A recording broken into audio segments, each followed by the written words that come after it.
নমস্কার, বাংলা সেরা গল্পে সবাইকে জানাই স্বাগত। শুরু করছি আজকের গল্প। আজ পড়ে শোনাব সাহিত্যিক গজেন্দ্র কুমার মিত্রের লেখা গল্প মণি মামিমা। তাহলে শুরু করি। গল্পের নাম মণি মামিমা। মণি মামিমাকে নিশ্চয়ই চেনেন, অন্তত তাকে দেখেছেন অনেকবারই। একটু বর্ণনা দিলেই চিনতে পারবেন।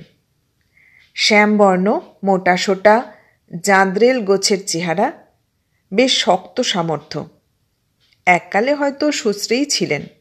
এখন যাকে দেখলেই মনে হয় যে আর সামান্য একটু ঢ্যাঙা হলে কিংবা মেদটা কিছু কম থাকলে এখনও সুশ্রী বলে চালানো যেত।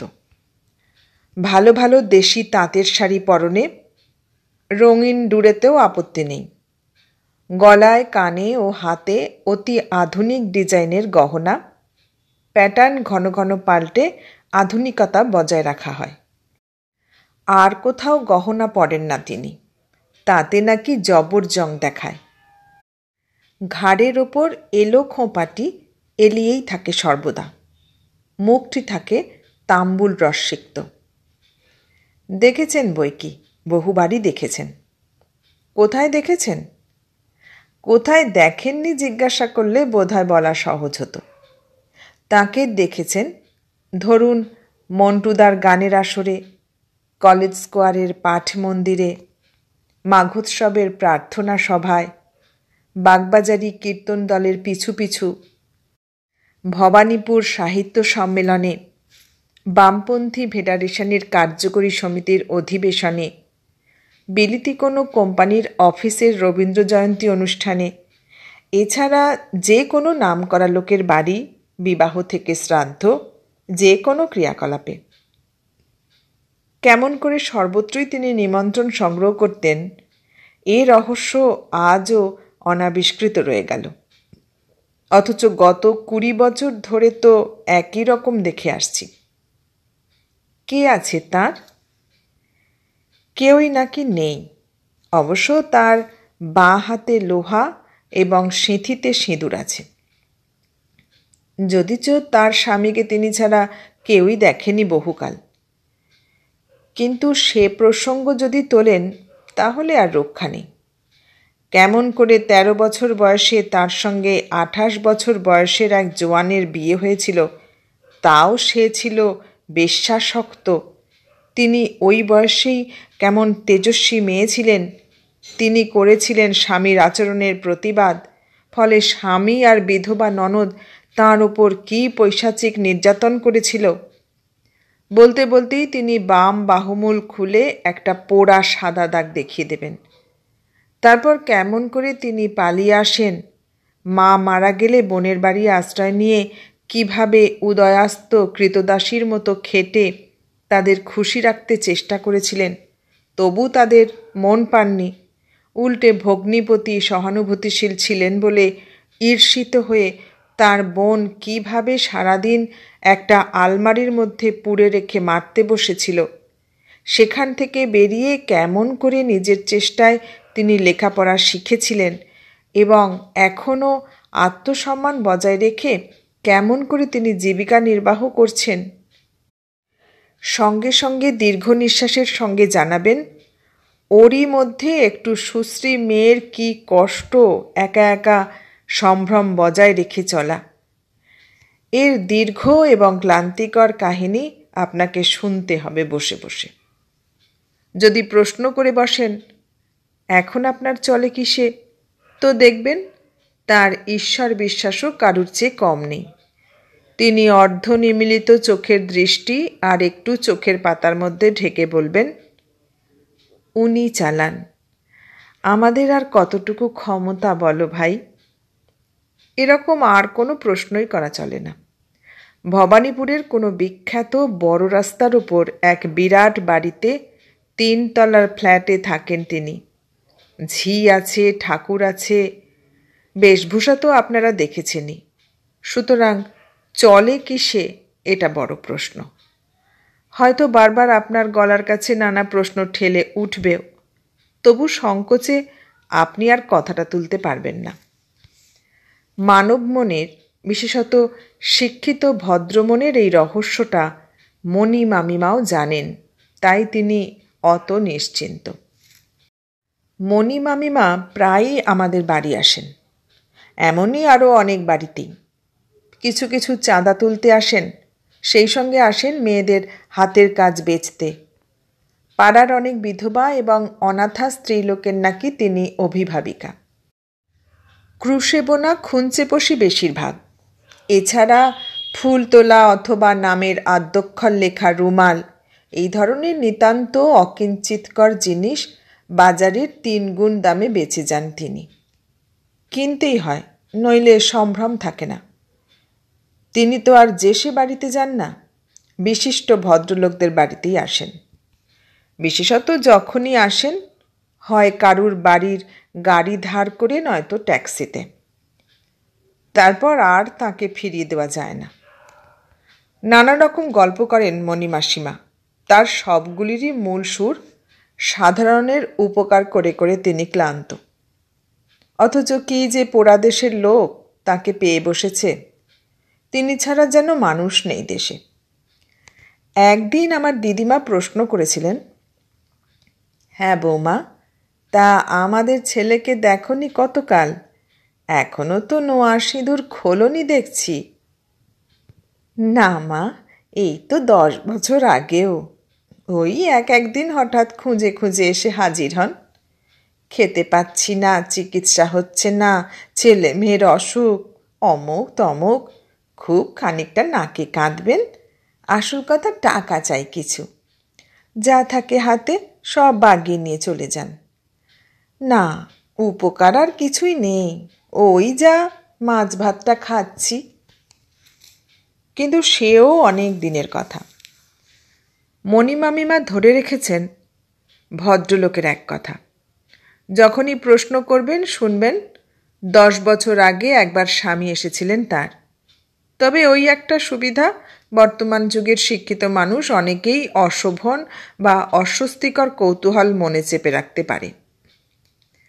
তবে দিদিমার সেকেল এলো। তাছাড়া তিনি ওর শ্বশুরবাড়ির সবাইকেই একসময় চিনতেন। কি নাকি একটা কুটুম্বিতাও ছিল, সেই সুবাদেই আমাদের মামিমা। এখন তো এপাড়া শুদ্ধ সকলকারী। দিদিমা বলতেন, স্বামীটা ওর লেখাপড়া জানে না তো কি, ওরকম বদও নয়। ওই সব বনেসে বইয়ের জ্বালাতেই তো ওরা দেশান্তরী হয়েছে। কার সঙ্গে কি করে যেন বেরিয়ে এসেছিল, সেই ঘেন্নাতে তারা এখানকার বাস উঠিয়ে পশ্চিমে চলে যায়। সেখানে আবার বিয়ে থাও নাকি করেছিল, কিন্তু শুনেছি তো সে প্লেগে মারা গিয়েছে। সে ভূত হয়ে এখনো ওর কাছে টাকা নিতে আসে নাকি? মুখে আগুন অমন মেয়ে ছেলে। ওর ছায়া মারালে পাপ হয়। তোদেরও যেমন, ওই নষ্ট মেয়ে মানুষটাকে আবার চা পান খেতে দিয়ে গল্প করিস। তোদের ঠকিয়ে রাস রাস টাকা নিয়ে যায়, তোরা বুঝতে পারিস না। আমরা জানতুম মণি মামিমার কেউ নেই। হঠাৎ একদিন আমার মায়ের সঙ্গে গল্প করতে করতে বললেন, ছেলেটা এবার ওদের ক্লাসে ফার্স্ট হয়েছে ভাই, এমনই বরাবর চালাতে পারে তো তবে বুঝি। ছেলে? সে আবার কি? ছেলে আছে নাকি ওর? কে যেন সোজাসুজি প্রশ্নই করল। মুখে একটা পান পুড়তে পুড়তে সহজ কণ্ঠে বললেন, না, আমার বোনের ছেলে। তা ওর মা তো ওকে প্রসব করেই চোখ বুঝল। সেই একদিনের ছেলে থেকেই মানুষ করছি। ও আমার ছেলেরও বাড়া। মাসিমা প্রশ্ন করেছিলেন, কোন বোন আপনার? আপনার তো ওই এক বোনই শুনেছি, সেই আপনাকে আলমারিতে পুরে। না না, হ্যাঁ হ্যাঁ, আমার আপনার বোন একটি বটে। এ বলছি আমার মাস্তুতো বোনের কথা, আমার নিজের মাস্তুতো বোন।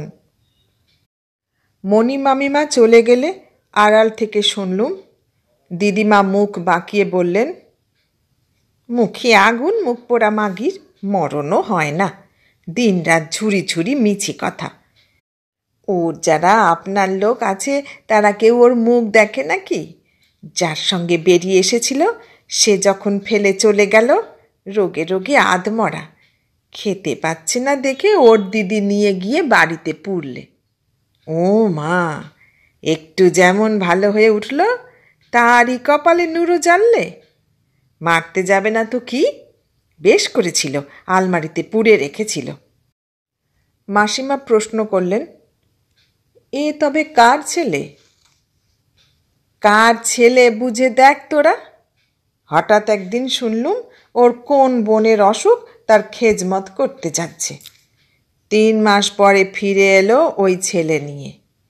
কি সমাচার না, বোন পোয়াতি অবস্থায় রোগে ভুগছিল, প্রসব করেই মারা গেছে। সেখানে দেখবার কেউ নেই বলে ও নিয়ে এসেছে। তা তো এলি, তা তোর অমন পোড়ার দশা কেন? রোগা সাদা হয়ে গেছিল একেবারে, চুল টুল উঠে মরার আকার। আর যদি তার বাপই থাকবে, কই সে তো একবারও দেখতে এলো না। মুখখানা বিকৃত করেন দিদিমা। ইদানিং আরও একটা কানাঘুষো শুনছিলাম, কতগুলি মেয়েও নাকি ওর আছে, পুরসি মেয়ে। তাদের সব ইতিহাসও তৈরি। কার সমস্ত আত্মীয় স্বজন একদিনে কলেরাতে মারা গিয়েছিল, কাকে শিয়ালদা স্টেশনে কুড়িয়ে পেয়েছেন, কোন বাপ মা মরা মেয়ের মামা তাকে কোন বিহারি মুদির কাছে 125 টাকায় বেচতে যাচ্ছিল, পাড়ার ছেলেরা উদ্ধার করে তার হাতে দিয়েছে। এমনই সব বিচিত্র চমকপ্রদ বিবরণ। 5-6 থেকে শুরু করে 8-10 বছরের মেয়ে প্রায় গুটি 6 এসে জড়ো হয়েছিল নাকি তার কাছে। তারা এখন সকলেই প্রায় তরুণী। তাদের জন্য ওকে করতেও হয়েছে অনেক। শহরতলি অঞ্চলে একটি স্বতন্ত্র বাড়ি ভাড়া করতে হয়েছে, শিক্ষয়িত্রী রাখতে হয়েছে একজন, লেখাপড়া ছাড়া কিছু কিছু শিল্প শিক্ষার ব্যবস্থাও করেছেন। 2টি মেয়ে নাকি প্রাইভেটে ম্যাট্রিকও দিয়েছে, এখন কলেজের পড়া পড়ছে। না, মেয়েদের উনি স্কুলে দেবার পক্ষপাতী নন। তাতে মাপ করবেন আপনারা, আপনাদের কথা আলাদা। আপনারা মেয়েদের ওপর কড়া নজর রাখেন, কিন্তু তিনি তো একা মানুষ, নানান তালে ঘুরে বেড়াতে হয়। এই অবস্থায় ওদের স্কুলে দেওয়া মানে স্বভাব চরিত্রটি বিগড়ে দেওয়া, সর্বনাশের পথেই ঠেলে দেওয়া বলে ধরে নিতে পারেন। তা তিনি পারবেন না। ভগবান অতগুলি অনাথা মেয়েকে যখন তাঁর হাতেই এনে ফেলে দিয়েছেন, তিনি সাধ্যানুযায়ী তাদের কল্যাণই দেখবেন। আর লাভই বা কী বলুন? সেই বিয়েই যখন দিতে হবে, পাশ করা মেয়ে বলে খরচ কিছু কম হবে? উল্টে তখন উপযুক্ত জামাইয়ের খোঁজে আরও বেশি টাকা লাগবে। তার চেয়ে মোটামুটি সাংসারিক কাজকর্ম, কিছু কিছু লেখাপড়া, এই তো ঢের। যাদের শক্তি বা রুচি আছে তারা প্রাইভেটেই পড়ুক না কেন। চাকরি বাকরি না, মেয়েদের চাকরি করাটাকে তিনি সমর্থন করেন না। যার যা, সবাই যদি অফিসে গিয়ে বসে কলম পেশে তো ঘর সংসার দেখে কে? লাভও কিছু হয় না বিশেষ, 2টো ঝি চাকর বেশি রাখতেই একজনের আয় চলে যায়। এদের জন্য ইদানিং মণিমামিমার কাজ ঢের বেড়ে গিয়েছিল। চাঁদা তুলতে হতো বেশি করে। 6-7টা পেট চালানো তো বড় সহজ কথা নয়। রান্নাবান্না সব ওরা নিজেরাই করে নেয় অবশ্য, কিন্তু ঝি একটা রাখতে হয়। শিক্ষকও একজন আছেন, খরচা কি কম? তাছাড়া ওদের বিয়ের ভাবনা আছে। ইদানিং মণিমামিমা একটা মোটা চাঁদার খাতা করেছিলেন, মাসিক চাঁদা ব্যবস্থা সব। বলেন, এই থেকেই একটা বিয়ের ভাণ্ড খুলেছি, যা ওঠে তার অর্ধেক চুল ছিঁড়ে বিয়ের জন্য তুলে রেখে দিই, বাকি টাকাতে দুঃখ ধান্দা করে চালাই কোনো মতে। বিয়ে তো দিতেই হবে। তা মণিমামিমার বাহাদুরি আছে। চাঁদার খাতায় নামের লিস্ট দেখলে আপনার মনে সম্ভ্রম উদ্রিক্ত না হয়ে যায় না। সমস্ত বড় বড় লোক, মেয়র, ডেপুটি পুলিশ কমিশনার, হাইকোর্টের বিচারপতি, নেই কে। অথচ ওর কোনো রসিদ বই নেই। মণি মামিমা বলেন, রসিদ করতে গেলেই একটা নাম দিতে হবে, সে পুলিশ অনেক হাঙ্গামা। তার চেয়ে ধরুন এরা আমারই মেয়ে, নিজের ক্ষমতায় কুলোয় না, ভিক্ষে করে মেয়েদের মানুষ করি, এর আবার রসিদ কি? যার মনে হবে সে দেবে, নইলে দেবে না। জোর তো নেই। আমাকে বিশ্বাস না হয় যদি, রসিদ বইতে একটা নাম ছাপা দেখলেই বিশ্বাস হবে? কেন, এইসব আশ্রমের নামে চুরি জুচ্চুরি কারবার কি কখনো চলেনি আমাদের দেশে? এসব কথার পরে আর রসিদ চাওয়া যায় না, বরং এমন পরিষ্কার কথাবার্তার পর শ্রদ্ধাই হয় মনে মনে। তবু একদিন দেখলুম আমার মা একটু রূঢ় ভাষাতেই ওকে জানিয়ে দিলেন যে চাঁদা আর তিনি দিতে পারবেন না। মা বললেন, আমাদের পয়সা ঠিক আপনার মতো সস্তা নয় বৌদি, যে আপনার একটা মোটা রোজগারের চেহারাটা ঢাকতে নিজেদের কষ্টের পয়সা খরচা করে আর একটা রোজগারের ব্যবস্থা করে দেব। আপনি অতিরিক্ত চালাক, কিন্তু বোকাদেরও একসময় চোখ ফোটে। মণি মামিমা কিছুমাত্র বিচলিত হলেন না, তার মুখও লাল হলো না। তিনি বরং ধীরে সুস্থে নিজের ডিবে খুলে কয়েকটা পান বার করে মুখে পুরে বললেন, সে আপনার মর্জি ভাই, কি বলবো বলুন। তবে যা শুনেছেন তা হয়তো সত্যি নাও হতে পারে। আমাদের দেশে এই ধরনের আশ্রম দেখলেই লোকে বদনাম দেয়। যা শুনেছি তা সব আর নাই বললুম বৌদি, কিন্তু আপনার ছেলে MA পড়ে, প্রত্যহ প্রাইভেট গাড়িতে চড়ে কলেজ যায়, বন্ধুবান্ধব নিয়ে সিনেমা দেখে, রেস্তোরাঁয় খেতে তার একদিনে নাকি 100 টাকা খরচ হয়। আপনারও মাসে 700-800 টাকা সংসার খরচ, গাড়িখানা আপনারই হেফাজতে থাকে। এসব আসে কোথা থেকে সেটা বুঝিয়ে বলতে পারেন সকলকার সামনে? তোমাদের কাছ থেকেই আসে, চাঁদা কি আর কম ওঠে? আমি দিনরাত পরোপকার করে বেড়াবো, সে কি না খেয়ে? না ভাই, অত নিঃস্বার্থ পরোপকারী আমি নই। চাঁদার খাতাটা খুলে একটু যোগ দিয়ে দেখুন না বৌদি, ক হাজার টাকা চাঁদা ওঠে। মামিমা উঠে দাঁড়ালেন, বললেন, ভিক্ষে দেবার কথা ভাই, খুশি হয় দেবে, না হয় দেবে না, অত কৈফিয়তে আমার দরকার কি? আচ্ছা আসি। এরপর শুনলুম আমাদের পাড়ার অনেক বাড়িতেই তার চাঁদা বন্ধ হয়েছে। ক্রমে তিনি আমাদের পাড়া একেবারেই ছেড়ে দিলেন। তার প্রতি এই বিতরাগের কারণটা কি পরিষ্কার করে কেউ বলেনি বটে, কিন্তু সেটুকু অনুমান করে নেবার মতো বয়স আমাদের হয়েছিল। আমরা মনে মনে বরং মণি মামিমাকে বাহাদুরি দিলাম। একা মেয়ে ছেলে এই দুঃসাহসিক ব্যবস্থা করা এবং সঙ্গে সঙ্গে তার ক্যামোফ্লেজের ব্যবস্থা করা, বাহাদুরি আছে বইকি। এরপর ক্রমে ক্রমে ভুলেই গিয়েছিলুম মণি মামিমাকে। হঠাৎ একদিন খবর পেলুম মণি মামিমা গলায় দড়ি দিয়ে আত্মহত্যা করেছেন। আবারও একটা কুৎসার তরঙ্গ উঠল চারিদিকে। আবারও কিছুদিন ধরে চলল আলোচনা। অনেক কথাই শুনলুম, আবার বিস্তর পাক ঘুলিয়ে উঠল। তারপর আবার সব শান্ত হয়ে গেল। মণি মামিমাকে সবাই ভুলে গেলুম। আলোচনা এবং অনুমান যতই হোক না কেন, মণি মামিমার আত্মহত্যার কারণটা রহস্যই রয়ে যেত যদি না ওর বহুদিনের পুরনো ঝি সোহাগী বছরখানেক পরে আমাদের বাড়িতে কাজ করতে আসতো। আবার পুরনো স্মৃতিতে জোয়ার জাগল। জিজ্ঞাসাবাদ, কিছু বলা, কিছু না বলা, তারই মধ্য দিয়ে আস্তে আস্তে প্রকাশ পেল সম্পূর্ণ কাহিনীটি। মণি মামিমা বেপরোয়া ছিলেন।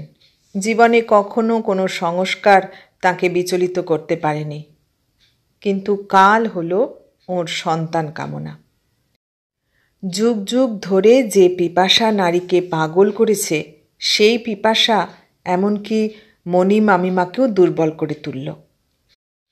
তিনি সন্তান গর্ভে ধারণ করলেন এবং যথাসময়ে প্রসবও করলেন। ছেলে যখন হয়েছিল তখন অতটা ভাবেননি।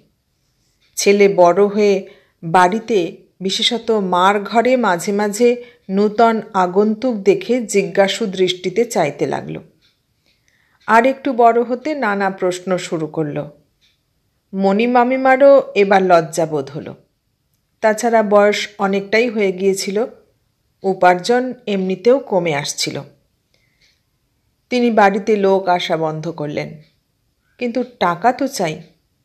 সস্তায় হাতের কাজ কিনে চড়া দামে বিক্রি করা, নানা অজুহাতে চাঁদা তোলা, অ্যামেচার থিয়েটার, উপার্জনের সব পথই তিনি চেষ্টা করে দেখলেন। তাতে কোনো মতে পেট চলে হয়তো, কিন্তু কোনো মতে চালাতে তো তিনি চান না। তার যে ছেলেকে মানুষ করতে হবে, যেমন তেমন করে চলবে না। ধনীর সন্তানের মতো আদরে স্বাচ্ছন্দ্যে সে বড় হবে, বন্ধু সমাজে নেতৃস্থানীয় হয়ে থাকবে, ভবিষ্যৎ জীবনে হবে দেশের নেতা, শাসক। মণিমামিমার আশা যে অনেক, সুতরাং টাকা চাই, অনেক টাকা। অগত্যা মেয়েদের কুড়িয়ে পেতে শুরু করলেন। শুধু মেয়েদেরই কুড়িয়ে পান, ছেলেদের নয়। কখনই কি অনাথ ছেলেরা তার চোখে পড়ে না? এ প্রশ্নও কেউ কেউ করেছিল বৈকি।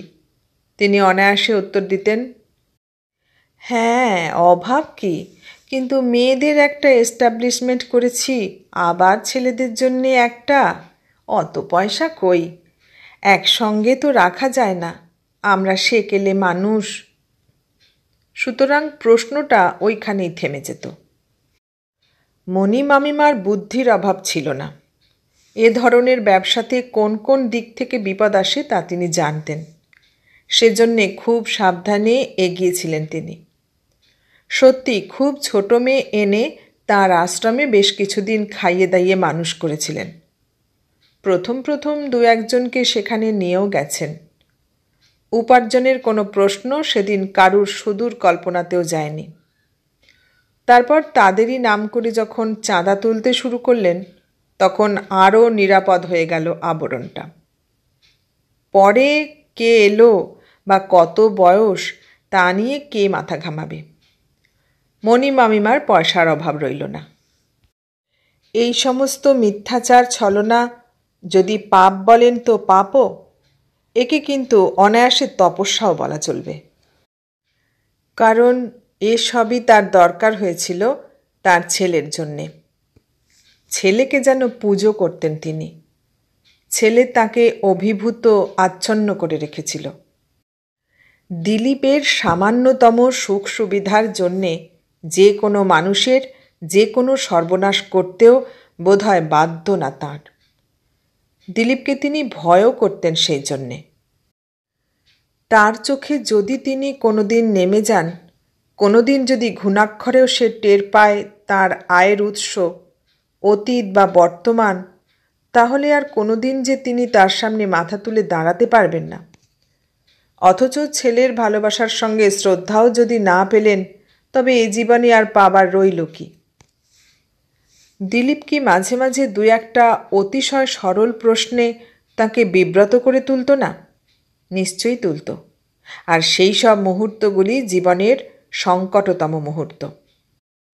অজস্র মিথ্যা কথা বলতে হতো, উপন্যাসই রচনা করতে হতো মুখে মুখে। প্রয়োজনই যেন শক্তি যোগাত তাঁকে। প্রাণপণে বিশ্বাসযোগ্য মিথ্যার জাল রচনা করে যেতেন। দিলীপ বড় হলো, লেখাপড়া সে শিখল সত্যি। সাধারণ সংজ্ঞায় যাকে বকে যাওয়া বলে তা সে গেল না, সসম্মানে MA পাশ করল, আইনের ক্লাসেও ভর্তি হলো। মণিমামিমা বললেন, IAS দে। দিলীপ রাজি হলো না। সে বললে, ব্যবসা করব। ভয় নেই, মূলধন চাইব না, এমনিই ব্যবসা করব। আইনটা জানা থাক, তার সঙ্গে হিসেবের কাজগুলোও শিখে রাখবো মনে করছি।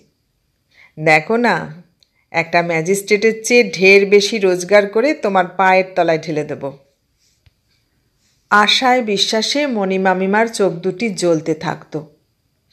কিন্তু মণিমামিমার হিসেবে ওই একটি ভুল হয়ে গিয়েছিল। ছেলেকে তিনি শুধু মানুষ করতে চাননি, বড় লোকের ছেলের মতো মানুষ করতে চেয়েছিলেন, আর সেই হলো সর্বনাশের মূল। দিলীপ পথে ঘাটে ঘোরাফেরা করত, কলেজে যেত, সর্বদা ওর পকেটে থাকতো 400-500 টাকা। সুতরাং এতকাল যে তার তেমন মোসাহেব জোটেনি, এই আশ্চর্য। এবার জুটল।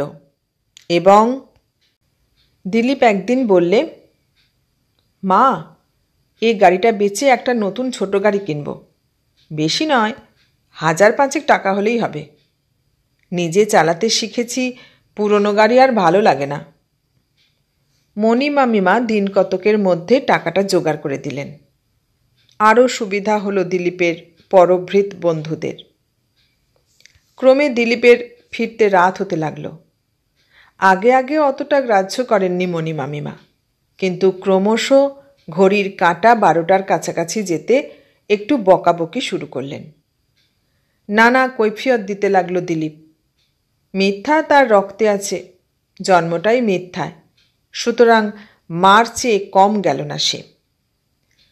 ক্রমে নানা কানাঘুষোও শুনতে লাগলেন। দিলীপ কলেজে যায় না বহুকাল, কোনো ভদ্র সমাজেও যায় না। একদিন নিজের চোখেই দেখলেন, কলেজে না গিয়ে চৌরঙ্গীর এক রেস্তোরাঁয় বসে হল্লা করছে। ভীষণ চেঁচামেচি করলেন, কিন্তু দিলীপ তখন বেপরোয়া।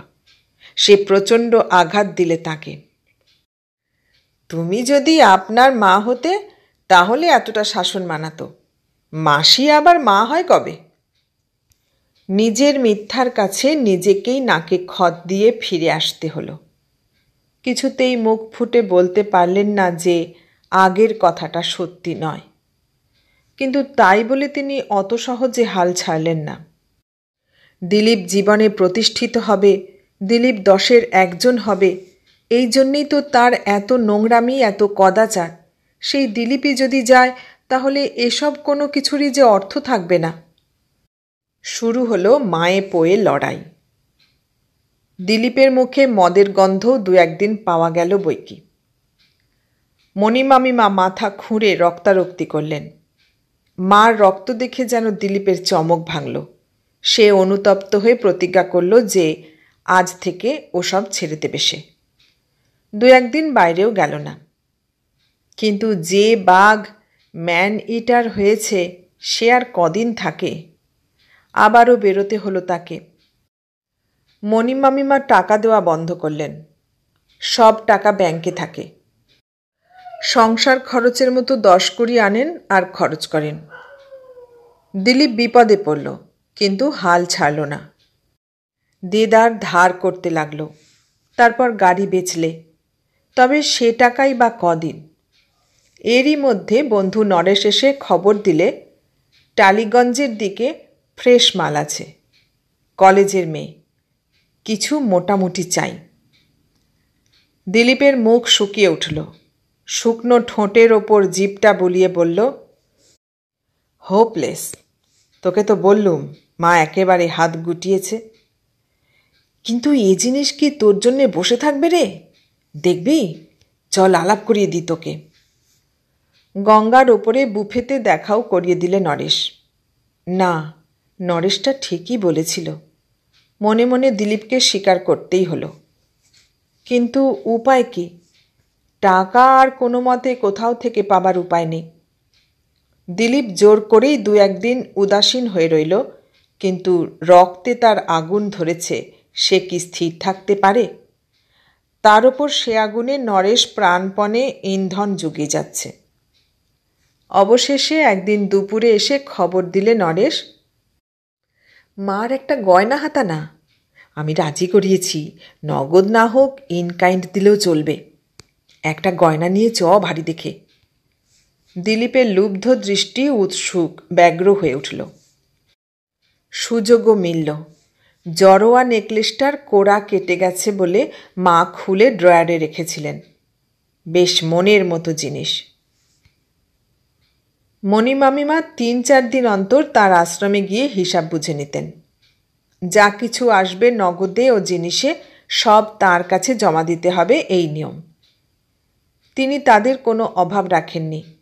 তাছাড়া তিনি অবিবেচক নন, তাদের ভবিষ্যতের কথাও চিন্তা করেছেন। প্রত্যেকেরই মোটা টাকার জীবন বীমা করিয়ে দিয়েছেন, তার প্রিমিয়াম তিনি দেন। সুতরাং উপার্জনের প্রত্যেকটি পয়সা যদি তিনি বুঝে নেন তো দোষ দেওয়া যায় কি? সেদিনও সেই হিসাব বুঝে নিতে বসেছিলেন। আশ্রমের শিক্ষিকা বা সম্পাদিকা মিসেস রায় টাকা কড়ি বুঝিয়ে দিয়ে শেষ পর্যন্ত বার করলেন একটি নেকলেস, জড়োয়া নেকলেস, হাল ফ্যাশনের। তার আশ্রমের সেরা রত্ন বিএ ক্লাসের ছাত্রী রত্না এটি পেয়েছে। ওর কিন্তু বড্ড লোভ পড়েছে এটায়, ওকে দেওয়া সম্ভব হবে কি? অনেকক্ষণ সেটা হাতে নিয়ে স্তম্ভিত হয়ে বসে রইলেন মণি মামিমা পাথরের মতো।